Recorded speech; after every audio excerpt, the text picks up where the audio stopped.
My eye has always been attracted to form. Anything that's beautiful, I'm taking a look at it. So the first thing I noticed was Airocide's elegant geometric shape and clean, simple lines. Everything that I'm attracted to.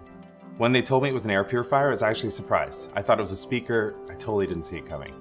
It's a truly beautiful object. It's completely unobtrusive, and it's unlike everything else out there that's pretending to do what Airocide actually does. Airocide is, for me, as functional as it is sculptural. It gives me the flexibility to position the unit in any way I want, whether it's horizontal on top of a chest of drawers or vertically on a nightstand, it works. And they have an optional wood sleeve, and wood is the kind of familiar material that makes it completely normal in any setting. Then there's the technology. It's revolutionary, it's powerful, and it's completely unique, and that uniqueness is represented in the design. Add to that the simply amazing metal grillwork on the front, and you've just created an air purification unit that I can honestly say I'm excited to work with.